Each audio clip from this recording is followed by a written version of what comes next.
All right, just as expected, these guys did actually attack. Now, this is very specific, and I made sure that we had exactly these units. I haven't exactly figured out what it is that makes them attack or besiege. If you have all of the range units, they will actually besiege you, and then you will lose your turn. So we were recruiting units here. You would actually not get that for this turn. It would slow our entire conquest by 1 turn. And when you're speed running, you need everything you can get. So you have to have exactly this many units for them to want to attack you, but not enough to where they don't want to start the attack right away. So they'll just encircle you if you have that extra range unit. So this is good. We can win this, no problem. It's not a fun battle, but we can definitely win it. This map's actually pretty good for us. So let's get in there. Now this map, we could fight right here out in the open. We could probably win it. It would be very difficult. It would be a lot of micromanagement.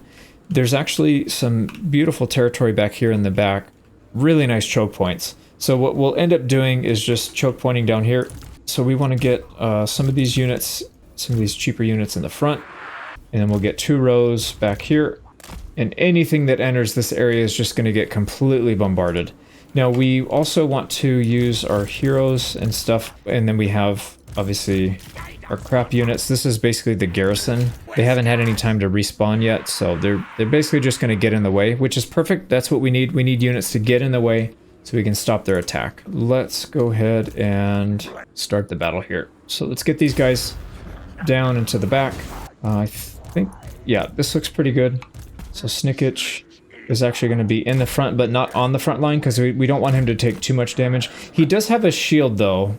I don't normally have a shield, but this is actually pretty good. So if we go up there, take some damage, and then fall back, go back, take some damage and fall back, we can get some pretty good value out of him, because he does a tremendous amount of damage. But while we're waiting, let's get our front line ready. It's gonna be these guys, some slingers. We've got some spare slingers that can chill in the back, and pretty much we're just waiting for their army to trample through here and come on down. So let's speed that up. Now, kind of interesting, if you don't have vision, you can still sometimes tell where people are. You could see how they walked on these buildings and it just demolished them. So kind of cool. Yeah, here they go. You see these tents are getting torn down. So they will stomp on them, and then you can tell pretty much where they are.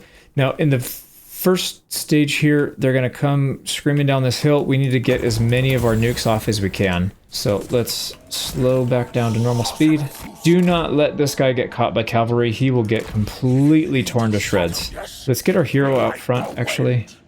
Try and use up some of that shield. If we're not using the shield, we're just wasting value. Let's get another... We don't want him to be too far out front, though. So let's get him far enough out front where he's doing some damage. We probably want to use most of our spells on these guys, though, because we're going to get more damage done. Yeah, these guys are already getting torn up by the archers. You can see here, they're just... One of them's already gone. Alright, like I said, you cast on the one in the back, if you can. You can see how many it's going to skip on. Oh, man. 35. We're at 35 kills already with that. And these guys are fleeing. That's perfect. Let's go back and recharge our shield. We have 2 menace belows, which we want to use pretty early on. Let's not get shot up. Let's get this guy up front so he can tank some damage. And then get another... See if we can skip it on their heads, their foreheads. Yeah, oh man, 53 kills. We should end up with over 100 with this guy by the end.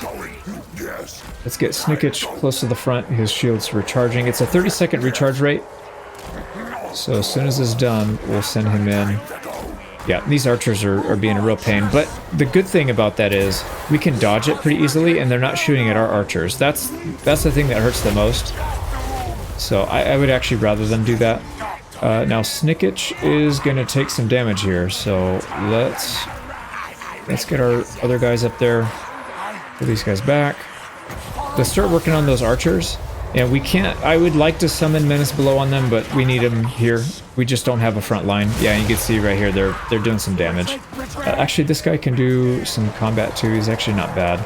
Oh, wow, we already lost our shield. So Snikch is getting torn up pretty badly here. We got to keep an eye on that. So let's see if we can get... Yep, there. Oh, wow, we're already at 105 kills. Not bad. These guys should be breaking soon. Now, very important, it's not critical, but pretty important if you want to have like an optimized run here. You want to get as many hero kills as you can. And the reason is You get food for every hero kill that you get. I believe it's like 5 or 6. Oh, we need to get in the way here so they don't reach our archers. Yeah, leave our archers alone. Also, this guy needs to be swapped out, because he's taking too much damage from those archers. God, what are you idiots doing? Not what I wanted you to do, but alright. Now, Snikch is pretty much free to go. We can go after those archers soon. Yeah, they're just tearing them up. Just get back. If they go too low, it's going to be a long time before they regen all the way, so you probably want to spread the damage out that they're taking. So we'll swap them out for one of their buddies, or just move them to the back. It's fine. We don't need every little bit of damage here. I think we're pretty much in the clear now. Let's actually back up and... Oh my god, that cast. Yeah, we need to kill this caster right away. Also need to get rid of these archers because they're a pain. There we go. Get the archers first, and then... Okay, there we go. Yep, run, please, so you don't get another spell off. Perfect. It depends on what angle he takes. If he takes a sharp angle, we're not going to be able to have enough time to get him. Yeah, this looks like a sharp angle. We may not have enough time to kill him, but... Oh, crap. Yeah, he's going to go to the edge. The reason we want to kill him now is because this is the enemy's turn. Yeah, see, we're going to hit him a couple times, but it's just not going to be enough. We don't have enough runway to do it. Damn it, man. Yeah, and then he just stops, because that's how this game is. The pathing is just absolute garbage. But anyways, if you kill him here, they will hire a new lord next turn. And so when you fight them next turn, you get another 5 or 6 food for killing him off. So pretty important. If you can get the kill, you want to get it, especially on an enemy's turn when they attack you. So that's that. We got 61 losses. Most of that was in that one unit, which is unfortunate, but you know, unavoidable. Not that big of a deal. Now this one is going to give us 600 gold. We'll definitely take that over the food. Like I said, our food should be fine. And yeah, they ran away. So we got a pigeon plucker pendant. I don't really care too much about the passive on this, but melee defense and armor is quite good. And we got a contract. This is going to be a clan scryer against clan Moors. That's actually pretty close to what we wanted. Ideally would be clan pestilence against clan Moors, but anything against clan Moors is good. So this one we will definitely do. Now these take your unit off the map for 5 turns. So you do have to be careful with that. I'll show you a pretty cool way to get around it. Let's do that right now, I think. Yep, we can do that right now. So I'm going to go over here and hire a Master Assassin. So these guys actually count towards... You can use the Eshin Sorcerer, Assassins, and Master Assassin Lords. Any of those can do the quest. Also, Snikch can do it, but you generally don't want to use him because it takes him off the map. So Warpstone Hoarder is not good on a Master Assassin, in my opinion. He's better off leading different troops, but let's go ahead and recruit him. And then we can come in here, and actually I'm going to not forget to label this guy. So he is an Assassin Lord, also known as the Ass Lord. And Hoarder, I could label him trash, but I'll be nice. And then if we come over here to Clan Contract, click on that, and then we want to find our Ass Lord Hoarder, and you can see everything lights up. We actually do get some money and food for this, so 5 food and 500 gold. It costs us 900 gold to recruit this guy, and we're going to get 500 back. So it really only costs us 400 gold, and we still come up 5 food. More importantly is we're going to get that relations boost. You can see up here, we got a green up arrow and a red down arrow. So we're positive with this guy, negative with this guy, which is what we want. We want negative control so we can force rebellions in all of our provinces. So we'll try and keep that as long as we can. Hopefully we don't get too many Clan Moors contracts, but you know, we'll figure it out if that's what we end up getting. So let's see here. Now down in the south, our Disciplined Plague Lord, we want to move him up to the front line. Now this is actually a pretty cool tip. I didn't know about this until, I don't know, I'm at like 1,000 hours right now. I think I didn't learn about it until about 500 hours. But if you hold spacebar on the campaign map, it actually shows you the outlines of all the provinces. So if you want to continue to get recruitment and you want to continue to get replenishment, you have to end your turn in friendly territory. So if we were to go as far as we could go, we would not get either of those two things. If we move it back just a touch, like right here, you can see we're still getting replenishment and we can still recruit units. So let's get in there. Ideally, we would just take the cheapest possible unit. So maybe some spears. I do like Skaven Slingers, but the problem is we're going to delete them soon anyways, and they cost more. So it's not that big of a difference. We'll just use what we have. So that should be good for this army down here. And then next turn, we will have our hidden layer, because we had to demolish the building they had there one turn. Second turn, we can build this. Third turn, we can start recruiting. So once we get down here, we can start recruiting actual units. These guys also can join. So let's get them in. You know what I do like to do, though? Who do we want? Probably want the aggressive to go in first. So the order that they join the party is the order that they'll show up on your list. So if you're OCD and anal like I am, you probably want to have a certain order that they go in. So for example, this guy is going to be the one that takes the replenished troops. I want that to be the first one in so that I know, you know, I'm not having to look through to say, okay, does anybody have it yet? These specific upgrades only work for one person in your party. These ones right here. These other ones work for everybody. So like if we do spread control and you have 10 people spreading control, instead of getting only +3, you actually get +30. However, replenishment, you only get +9 on replenishment if you get here at the tier 3. If you had everybody in your party having +9, you only get it once.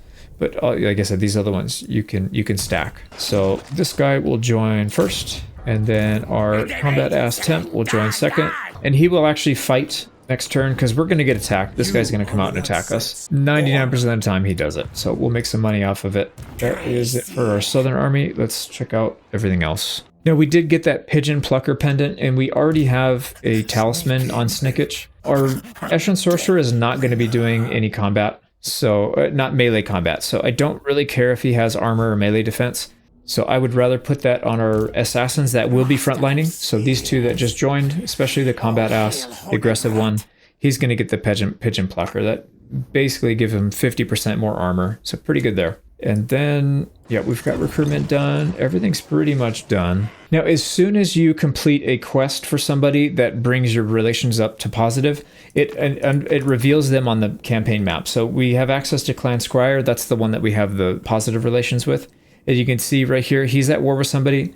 We want to join every war that we can with the other Skaven factions. Not only for the money, but also it gives us positive relations. You can see here, he's going to like us up to +7. So there we go. That's the only one that we have. And then if we scroll through here, I don't think there's really much else we want to do in terms of adding more wars. This is turn 3. Yeah, so this is the one that we want to do, the Blessed Dread. So let's try to join them. So we join his war. Yeah, so you can see by waiting till turn 3, we can join the war to get non-aggression pact, and he'll even pay us a tiny sum. But it's better than us paying him 700 to do that. So that is pretty good. And then the last thing we want to check is peace deals. Oh, and you can see we've got a lot of peace deals. So this is exactly what I was talking about earlier with the diplomacy. You want to join wars that you have no intention of fighting with, and they won't affect you. And a lot of times, if it drags on, they will eventually want peace with you. So we don't want peace with Dim Suns. We don't want peace with Dread Flag. Actually, yeah, we do. Yeah, we do. It's going to piss off the Blessed Dread, but I don't really care. So we declared war on them, and in the same turn we got peace, and then we actually get 1100 gold from him. So hell yeah, we'll take that. And then these guys, Jagged Horn Tribe, these are somebody that we probably want to have on our good side. So we'll do a non-aggression pact with them just so that they can be not attacking and raiding us, and they'll also pay us almost 500 for that.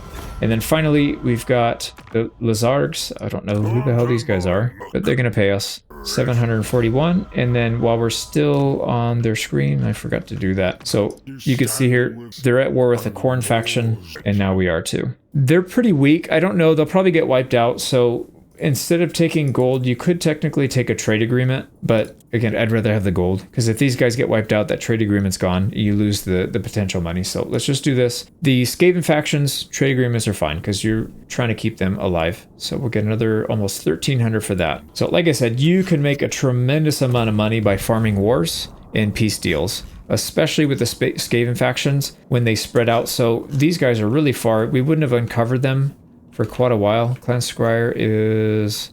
Oh, we don't actually see them, but we have the diplomacy. I think they're right here, right? And then anybody they're at war with, we can declare war and then sue for peace. And then anybody, that person, that target, we can declare war on their enemies. And then again, they're way out here. By the time we get there on the map, they're going to be wiped out, or they're going to want peace. So it's just an easy way to stack up a bunch of cash. And you can see right here, we're going to need it. We're already at minus 264, and we have a bunch of units being recruited. So it's only going to get worse. Oh, speaking of which, we need to move here. So let's go up to Kunlun, and you can see we're still in friendly territory, so we will get replenishment and we can still recruit. And let's get 1, yeah, maybe 2 and 2. And if we need to fire somebody later, we can to be able to get another assassin in here.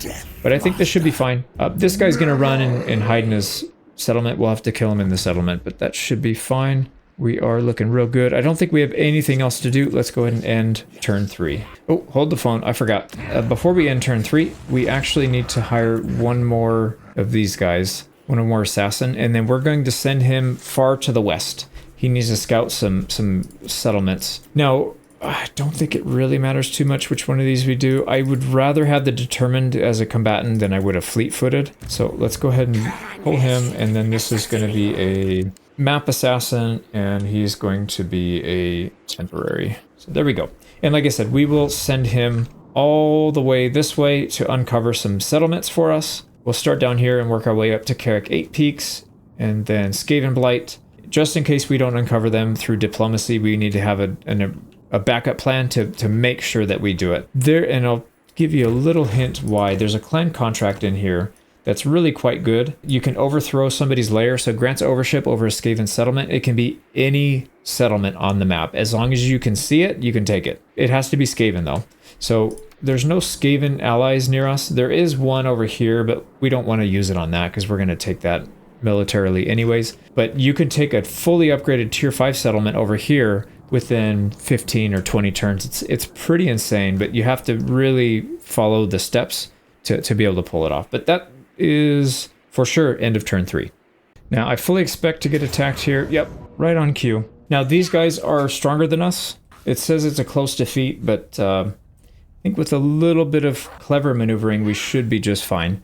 So yeah, we can't really compete with their range units except for this mortar, so we just need to do what we can to protect him. We do have some menace belows that should help us out, but let's go ahead and get in there and fight this. Now in terms of combat here, we don't stand much of a chance if we stay out in the center of the map, so we need to look for something that can help us out. Now this corner looks pretty enticing for a couple reasons. Number one, there's a big building that helps. This will basically be one unit of coverage that we don't have to have an extra unit there. And if we sit in the back here with our mortar, we can just pound away at everybody that comes up. So let's go ahead and set up here. Yeah, let's get these guys on a separate hotkey. There we go. I know I was talking trash about them earlier, but the warp grinders really are a good unit in the right circumstances. Most of the time they're not that great, but when you need them, they can be really, really, really good. So that's what we're going to try to do, is take advantage of him here. Let's just get everybody stacked up in this corner, and then we're gonna... Oh, I forgot the mortar team. That would have been really bad. Yeah, we need the mortar team over here, and they're slow as hell. So let's get back in the corner.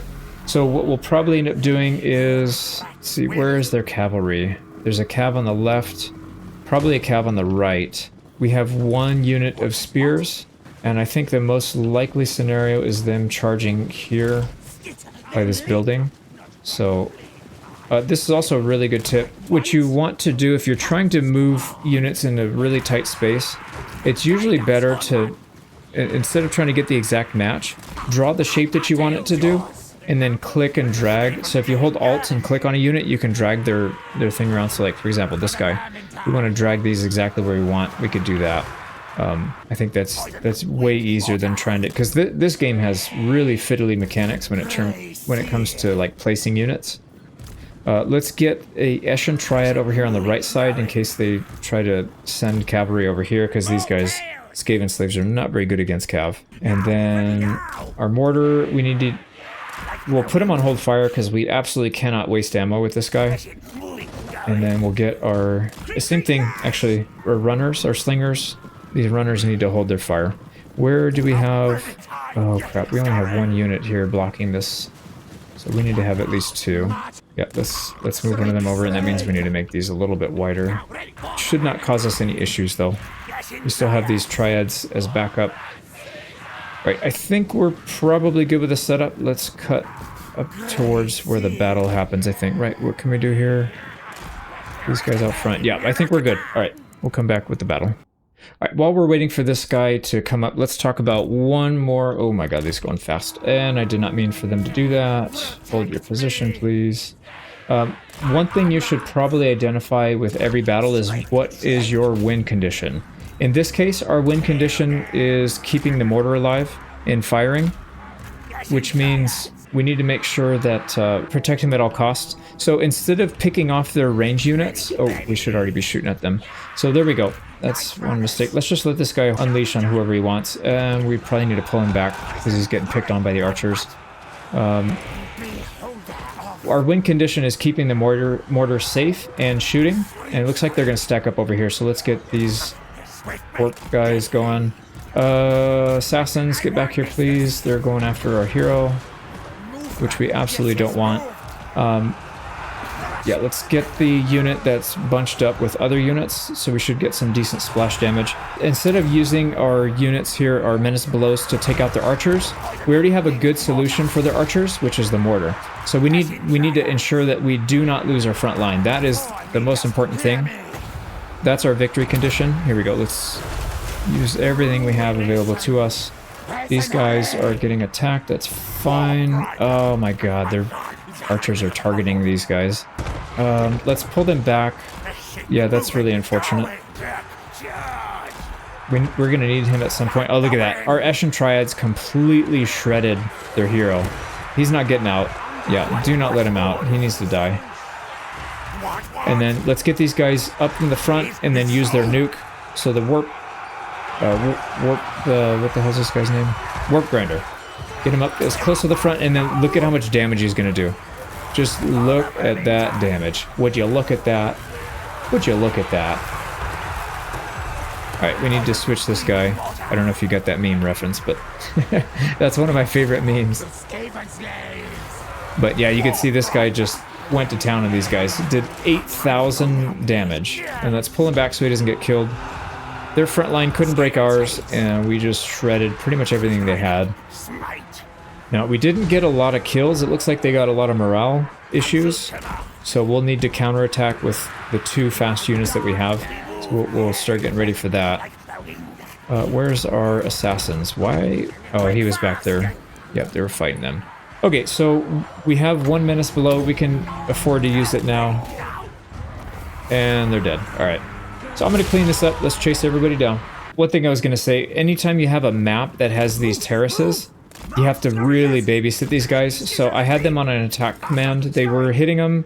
You can see some dead bodies here, and then they just decided to stop. This map is awful in terms of nav mesh. So nav mesh means the way that units go when you give them a command, or the AI uses, like their pathing. So the nav mesh is just terrible. See, there you go again. I clicked attack and they just stopped. There's something about the nav mesh with these hills or these terraces that causes the AI to freak out, and they just don't do their job. So you have to be really on top of these guys. So I have, in specific, I have these 2 units, the Triads and our Night Runners. All I'm doing is I'm watching down here for when they have the Zs. If they have the Zs, I know they're not doing their job, and then I have to immediately get on them to make sure that they do what they're supposed to do, because it's pretty easy to get confused and just not get any kills. These guys we're gonna have to fight next turn, so if we kill them now, it makes our job 10 times easier next turn. Yeah, see, these guys are already not... They stopped chasing again. I freaking hate this map. But anyways, I'm gonna finish this up. Now, we did get the hero on this one, so they'll recruit another one, and then we'll kill him again next turn for extra food. We were able to kill 872 and only suffered 178 losses, most of which were on our Skaven Slave front line, which totally fine. They can bite the dust, no problem. I'm still super surprised at how much damage the Warp Grinders did. So 8,000 damage, and then if we compare that to our mortars, they did 25,000 damage. These guys literally did one thing that whole fight, and these guys were fighting the whole time. So super impressive. Don't listen to all the people on the internet that say, oh, this unit's trash, this guy's really bad. Every unit is good if you use it right. There are definitely some that are better than others objectively, but I would say most people just don't quite understand how to use the unit properly when they say stuff like that. But anyways, we did really well here. Let's go ahead and take some more money. And he's going to run back and lick his wounds. We should be able to ambush him, though, next turn, and then wipe him out. And then same thing with that guy. We'll have to fight this guy in the siege, though, but that's not a big deal. For our Plague Caster, or Plague Lord, he can take Vermintide now. So we get 5 uses of these per battle, and it basically summons a unit of clan rats. Not the best unit in the world, but they're actually pretty good, especially in the early game. They can hold their own. And in the late game, they're just basically meant to stuff the front line so that your units in the back can get their damage off. So really, really important to get this as soon as you can. So now the stack is going to be pretty good. And then, like I said, the assassins, the first one is going to take the replenished troops every time we can until we get all 3.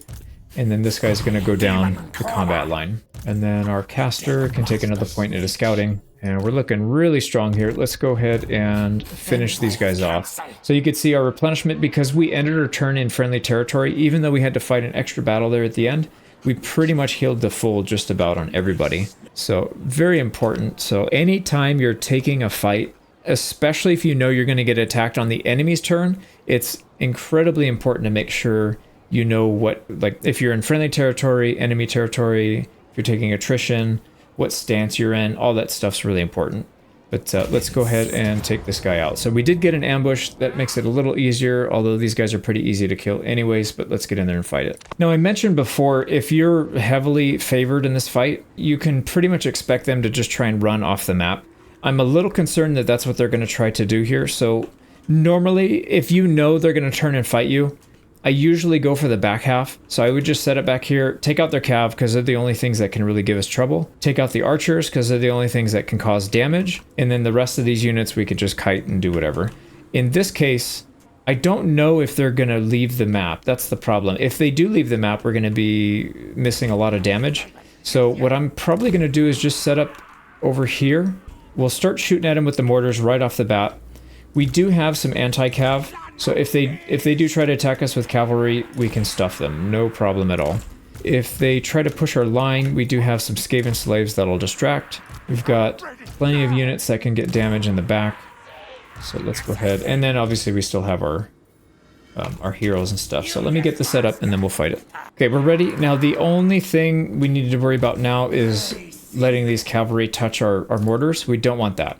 So actually what I'm going to do is take even better his defensive position here. Let's just get these guys back here to play bodyguard. And then we can move these guys back a little bit. There's no way they're going to touch us. All we need to worry about now is kiting them and then stuffing some units in front of them. We have Menace Belows, which we can use to good effect. We also have these Vermintide summons, and we can get all 5 of them out actually. This is good news, they backed up. So they're not going to just try and rush for the exit. And we'll have time to pepper him. Let's get a shot here on this guy that's in the center. And then what we'll probably try and do... Yep, here comes the cav. That's fine. Come and get some. Now, where did we... Yep, this guy needs to be back a little bit. And you can see they're... Yeah, unfortunately, this is not going to be too interesting of a battle, actually. I thought it was going to be a bit more interesting, but I think they're just going to get stomped now. We have Menace below. As soon as we get them to come off their line... they're gonna get stomped. So here, yeah, as soon as they start coming, we need to go after the archers. I don't know what they're doing, man. There's the other cav unit. Okay, here they go. So now we need to target their archers. Very important, and I'm actually going to stop them in their tracks as well. So we'll do a menace below. We'll do another menace below right here to slow down that front line. And we can even get a stinky breath. Give them a little something to think about. Now, I don't want to take too much damage on our heroes, so let's not go head to head with this guy, with their lord. We need to kill him, but we don't want to do it at the expense of our HP, because we will have a pretty tough fight next battle. So we'll just let our guys pick at him. Yeah, and you can see here, they just don't have anything left. So that's kind of how I would do most of my... Oh, shoot, they're actually getting around our... Yeah, that's not a big deal. This is how most of my ambushes go. Like I said, there's 2 scenarios. Either they're strong and they're going to come at you, or they're weak and they're going to try and run. If they're weak and they're going to try and run, just get in front of them. Let's get another menace below back on those archers. Yeah, these archers need to go down. And then actually we have some runners here that are trying to go on the enemy team, so we don't want that to happen. Let's also get our triads to come after their hero.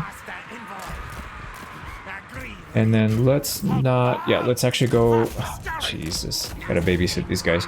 I summoned the clan rats and they decided not to attack. If I didn't tell them to breathe, they would suffocate. Alright, so triads are going to come after the hero, no big deal, and there's still cavalry roaming around. Now, if we start taking heavy losses on the triads, we'll pull them back, but I do want to get... What the hell, dude? These cav are not leaving us alone. Yeah, they're going to... Okay, they're going to charge our... Anyways, let's focus this guy down. Yeah, he's doing some pretty good damage. Let's actually get our heroes in there so they can finish him off. And then these guys are done. They still have some units back here, some long spears.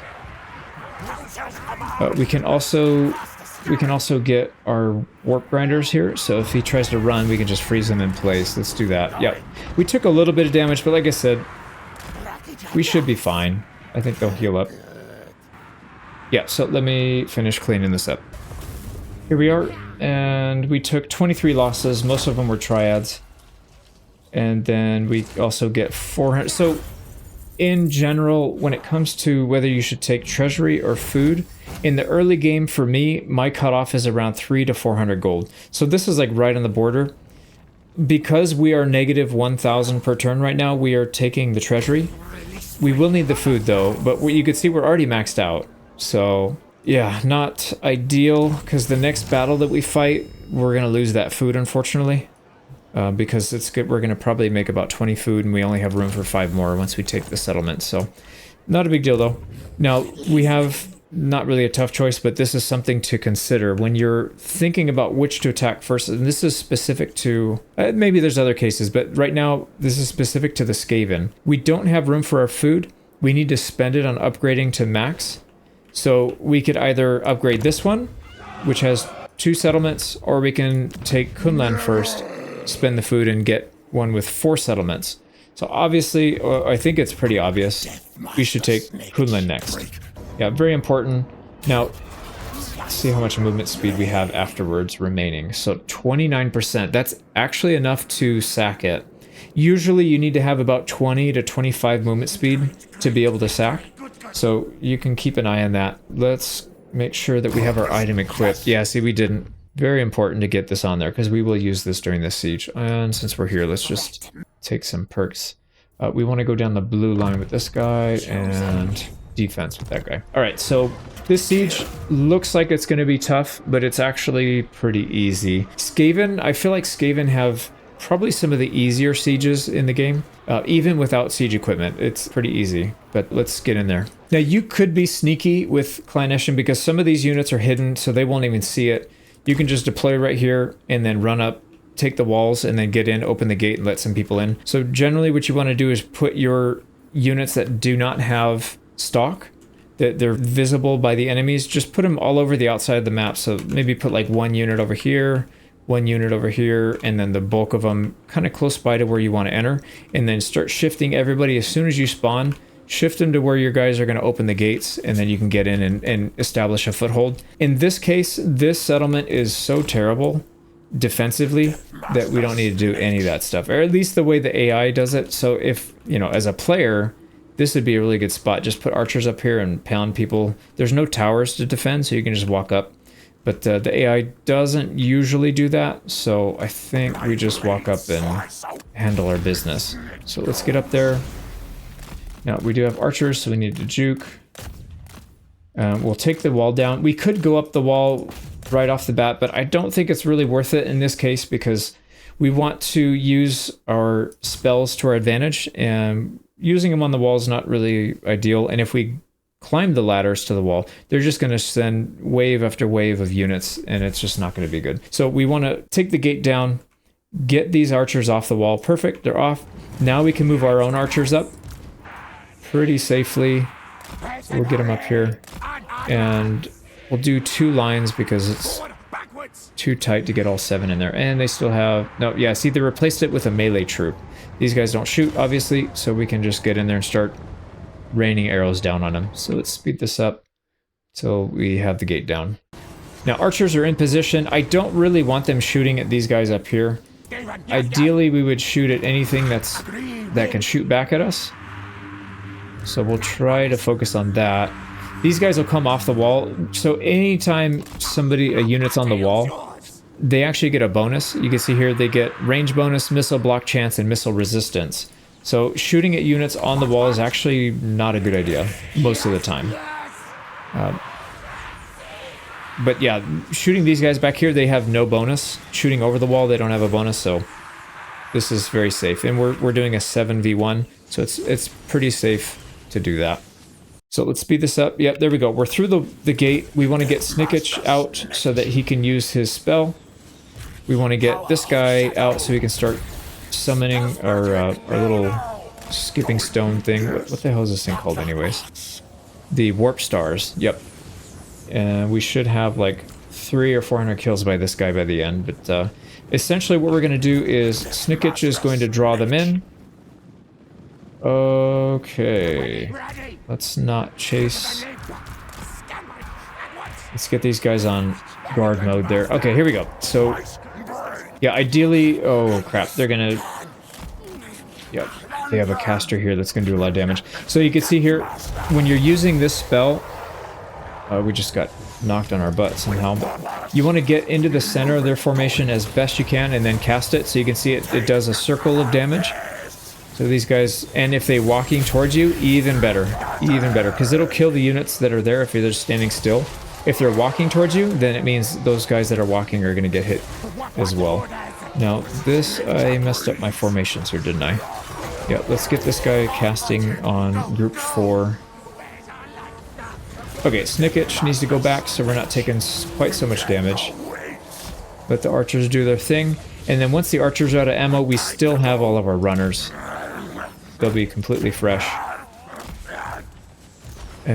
Oh god, that hurts. Yep, they have a caster back here that's just gonna give us a really hard time. So what I'm gonna do is back out. Actually, there we go. I had to fix my order. Oh, you know what we have? We have this, which actually gives us spell resistance.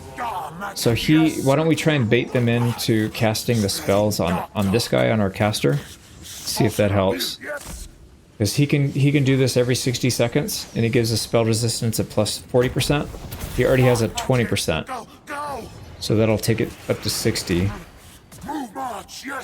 And then, yeah, we're just gonna keep shooting stars, shooting arrows when they get close, and then we'll move in when we run out of ammo. Get a couple more, and then we'll probably start speeding this up a bit. Now, this thing has a pretty long cooldown. It's 2 minutes. So you can see now that you want to be very careful when you use it. Make sure you're using it on a good target. But they do have some cavalry coming. We gotta be careful there. Yeah, cavalry will tear Snikch up. Okay, here comes. He's casting a spell. Oh, I got it on him. Perfect timing. Yep, it did almost no damage. It's good to know the hotkeys. So this one is shift, I believe. No, this one's alt. And then the ones on the left side are shift. So shift 1, cast this. Alt 1 to cast anything on this side. I didn't hit the hotkey in time. I had to do it manually, which I don't recommend doing, but I just don't have it a habit yet to do between the two. But anyways, I think you kind of get the idea how the siege is going to go. I'm going to speed this up. Alright, we killed a lot of units. They're starting to push in, so I'm going to get Snikch over here and see if we can wipe this guy out. I'm also going to cast... I'm pretty sure he's going to cast this thing point blank on Snikch. So let's just preemptively get our spell resistance up. He does have a shield, so yeah, he's not really going to take much damage here. And then we're still picking on these guys in the back because they're probably the higher value than hitting this guy with the stars. Snikch should be able to hit him in like maybe 7 or 8. 7 or 8 goes. Let's get these archers out of here. Yeah, he's going to run soon. Oh boy. Oh, that was on our units. Bastard. Okay, there we go. So he's pretty much down. Yeah, Snikch will run him down. Let's get our other units in here. We'll clean up, and then I think we're good to go. So now that we are ready to move in, we got our long-range archers, the ones with ammo. Anyways, to the front of the line, we've got runners coming in behind. Snikch and our caster are going to form up the front, and we're out of ammo, actually, so the caster needs to go away. we'll have him go back. We still have our item here, the Whirl of Weeping Blades that we can cast. So we'll probably send him to the front every time he has his shield. Get that off and then back up. Let our archers do most of the damage. Like I said, it's okay to take a little bit of damage if you know you're going to rest next turn. But if you take too much, then you're going to start the next turn with a deficit. It's usually not a good idea. Yeah, let's get another cast on these guys. And they're just going to run straight through, so we will slice them up.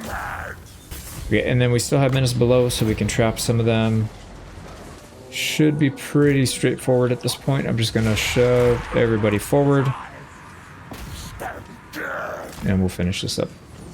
There we go, we got the win before we even got into their actual settlement. We just went on the streets.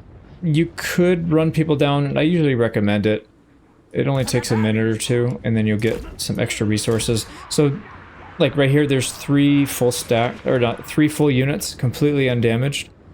That's an easy target for our runners. We can just run them down. Chasing these little ones, probably a waste of time, but the big ones I would recommend going for. So let me run them down. Oh, kind of an easy tip. I don't know, maybe it's obvious, but if you have any spare menace belows, you can use them to slow down enemy units that are way past you before they can get to the edge of the map. And I just did a Control A, didn't I? Yeah, I screwed up my movement. Whatever, we'll run this guy down at least. Now this one turned into a decisive victory. We lost 7 units, but that's not the whole story. We actually did take quite a bit of damage, mostly on our Eshin Sorcerer and Snikch. But like I said, they'll heal.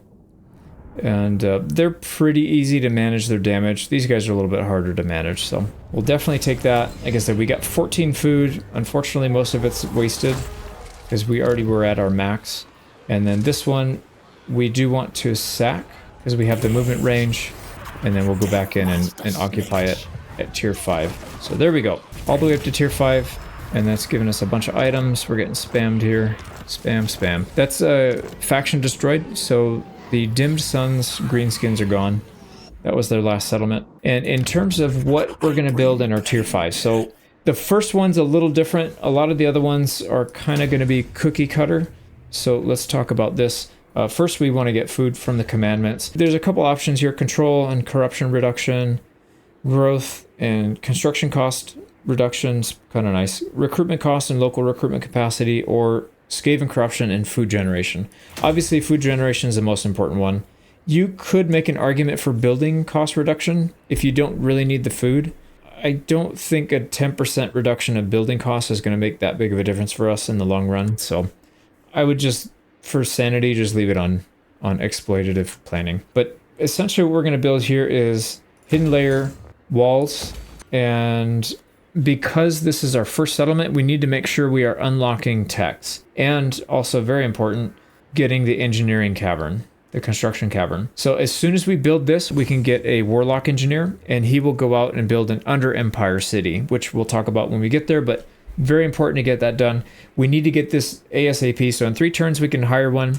In 4 turns, we can move them. And by about turn 10 or 13 or so, we can come up here to our future allies' land and start putting some stuff in his underneath the cities. Over here, we're going to get one of everything, but it's very important. The order building we will build, and then we will immediately demolish it once we get the tech from it. To be able to get this tech right here, the Ruthless Plan, it only takes 1 turn to research, and it generates 1 food. So it's a very easy 1 food to get. Just build the building, demolish it, and then get the tech, and then go back to getting these. But yeah, we do not want control. It's not good for what we're trying to do. Every time we get a rebellion spawn, we get food, money, and experience for our lords. So it's going to be like an industrial scale worth of food generation. So the other thing, let's get all these settlements up to tier 2 and then tier 3, and then we need to get all these up to tier 3 as well, the hidden layers up to Den of Secrets. So that's kind of what the plan is here. What we will do in this settlement, as soon as this is done, we'll destroy it, and then we'll put probably the building we need for this one, the arsenal. And then the second city that we build, we'll build the one for, what do you call it, the animal pit. This one right here, the monsters, yeah, the laboratory. So we need those to get those techs unlocked. But yeah, I think that is good for buildings for now. Hopefully that made sense.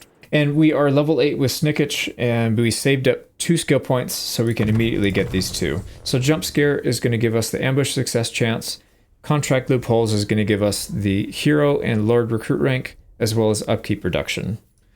So very important. And then for here, we just want to get to this second area as soon as we can to get Black Whirlwind. It's not the best vortex spell in the game, but it's actually pretty good. I've gotten 700-800 kill matches or battles with this guy before using that spell, so definitely don't sleep on it. I do recommend Toxic Rain because we spam warp stars, so this basically puts a movement speed debuff on everybody in the map. So if you're chasing people down or you're trying to run, this can actually help you quite a bit. So Toxic Rain, and then we have some other stuff. So Warp Stone token, spell intensity, but it increases miscast base chance. I think that's probably worth it. The spell intensity is basically how much damage or healing or whatever it does. So that'll increase that. And then for Glittering Scales, we could put it on Snikch for now, but he's going to get his own armor set soon. So we'll probably take it off at some point. But yeah, that's it in terms of these guys. Now down here, we want to hire a few more assassins because we're going to throw them in this army. This guy needs as many as he can get. Ooh, nice. We got a Weapon Master. I really like these guys, especially on the Assassin Lords. But even the regular Assassins, having an extra 65 armor pen and +8 melee attack is pretty good. This part's wasted on him because he doesn't have a ranged weapon, but this is really good. And then Determined is still garbage, but we'll still take it.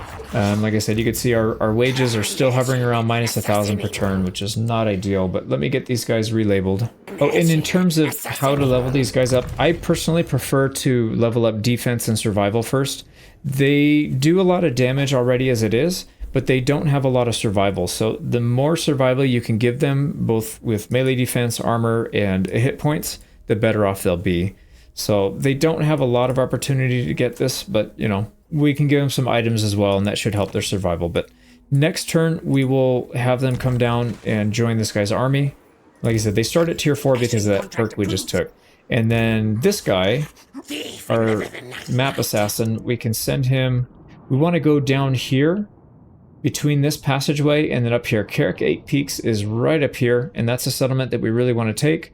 There's also Nagashazar down here. We want to take that as well if we can get it. So let's go ahead and move our assassin right here. So it's going to take several turns, but we don't need it for several turns anyway, so that's fine. That works out really well. But that is pretty much everything we have up there. Let's finish. We got another battle down here. This is a valiant defeat, which I highly disagree with, but yeah, we'll fight that. Let's see if is there anything else I can do before I forget. All right, no, nothing else we need to do there. So let's get in there and fight this battle. So on a siege, especially like this, we're going to rely pretty heavily on our assassins, our summons, as well as pretty obvious our Poison Wind Mortar and our Warp Grinders. These guys are going to do most of the damage there. So let's get in there and fight it. So the plan here is not to march down the center because I don't think that's a good idea to do a choke point with almost no range units. We're going to go to the wall over here. We'll fake them out in the middle. We'll move left. And then we'll try to get in there, get them bunched up, and then use these mortars to pound them out. We can throw our Skaven slaves to the sacrifice. It doesn't really matter. Same thing with these spirit clan rats. We're going to replace them next turn, starting next turn anyways. So let's get in there. They usually have a unit here defending, but it's not really a big deal. As soon as they hit the wall, we'll get up. I put everybody on hold fire because our ammunition is quite low. So every shot is precious. We'll get up the wall. Deal with this this group of Jade Warriors. All right, there we go. And we'll get into position over here. Now we need to get on the point right here, capture the gate so that we can actually open it up. We're just going to chill here until we capture it, and then we'll be able to let everybody in. They might try to go for the tower, just fine. Some of our guys will get shot, but we need to get the gate. Yeah, he's giving up the gate for the tower, which I don't know if that's necessarily a good idea. Yeah, they just lost the tower anyways. Let's go ahead and summon so that these guys aren't taking a ton of damage. And then now we can go through the gate. Now we need to get all of our clan rats in. Let's go ahead and go with the swords first. These guys are better at fighting off infantry. Now, I don't really want them going up the ladders.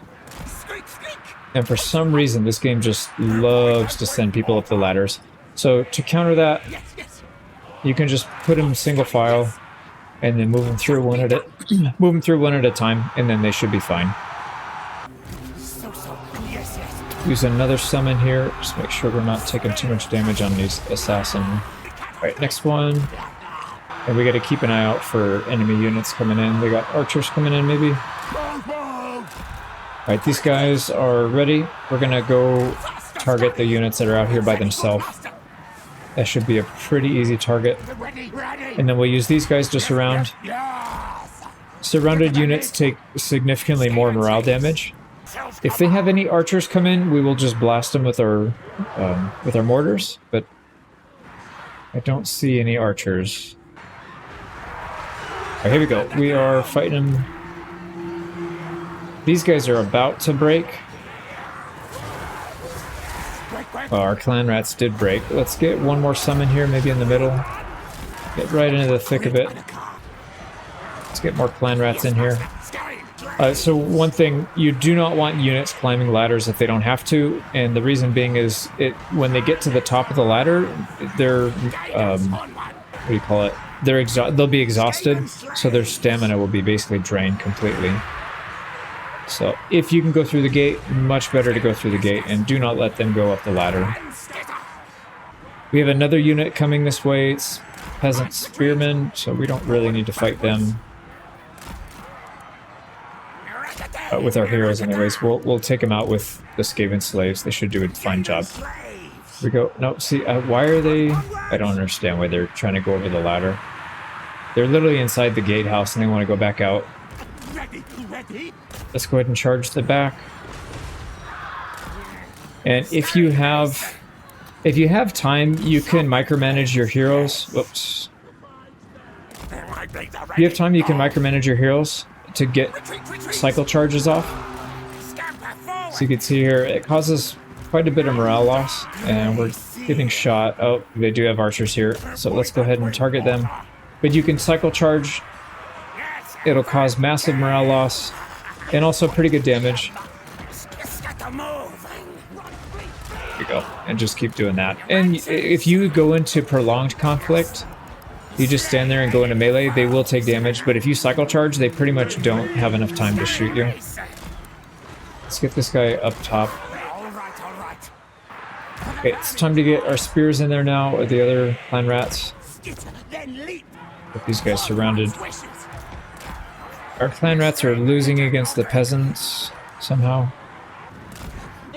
For some reason, these guys will not... They refuse to go through the gates, so I can't even use them. I don't know what I'm supposed to do there. There's more archers coming. Yeah, see, we're... So stupid. So, we'll work on those archers, and then we need to get a surround and pound on these guys. So let's get them. I don't know if I can get these spears in here. They refuse to go through. There they go. Okay, they finally went in. So we'll get them in there. They can help. And then again, I rather than just giving them an attack move, I like to draw out the shape that you want them to, and then move them into position, and then give the attack command. Oops. And then give the attack command. Like these guys would fit right in here. And they are completely surrounded now, so they should be getting pretty heavy morale loss. Alright, that's another archer unit routed. That's 2. Another archer group came up. Now I don't know what's going on here. These guys are just not breaking. They're peasants, but they refuse to break. Alright, let's... What I should have done, and I kind of didn't want to, but let's get our warp grinders in here so they can get some damage off. That should help rout these guys, both of them. We can get more summons as well. Might as well do that. Alright, one of our units broke that was surrounding these guys completely. It's a little odd. And then let's also get our archers. Oh, they have another unit in here. Yeah, this is not good. We need to get more units. Something that has damage. There they go. Peasants finally broke. The Jade Warriors won't break so easily. Alright, here we go. We can use our nuke, and that's going to take their HP down pretty fast. We have a little bit of ranged troop left. Let's get them in. Okay, let's get another summon up here. Yeah, these guys are putting up a fight. I was not expecting this much. I mean, I know it said we were going to lose, but I still didn't think they would put up this much of a fight. All right, let's get in there with our ranged units. We should be able to get some damage off that way. Let's get these guys out of the way. Alright, these guys are fleeing. That's perfect. We'll be able to get close to a full surround here with them. Alright, there they go. They're fleeing. Alright, come on. Let's go ahead and throw our heroes in there as well. Alright, here we go. More Jade Warriors. And then there's another unit of something over there. Alright, another nuke's ready. Let's get in close. Make sure it hits everybody. And we'll watch their HP drain.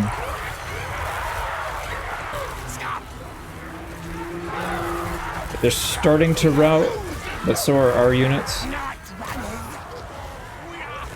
Oh, are they might be getting army lost. Yep, they got army lost. Alright, sweet. I'm going to clean this up. I'll chase a few units down.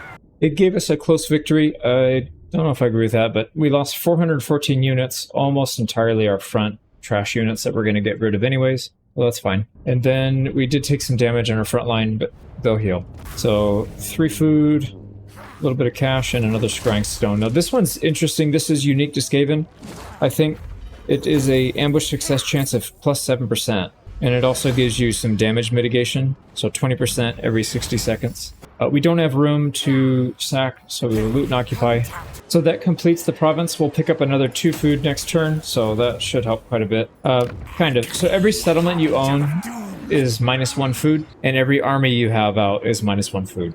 So when you have a 2-settlement province at tier 1, you basically break even. If we upgrade this to, say, a tier 3, then we can get a building in there that produces an extra food as well. So you'll make a little bit. You do end up losing food on the bigger ones, the bigger settlements or provinces, but it's not that big of a deal.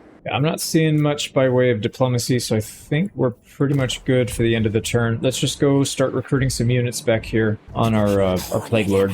So we don't want to have this many Skaven slaves.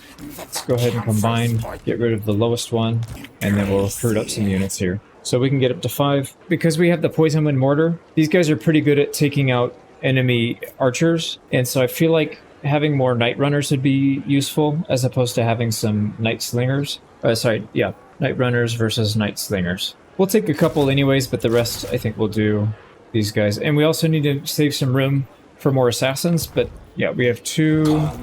We'll disband some of these guys. Oh, we could have hired them down here. Whoops. Okay, I think that is it for turn 4.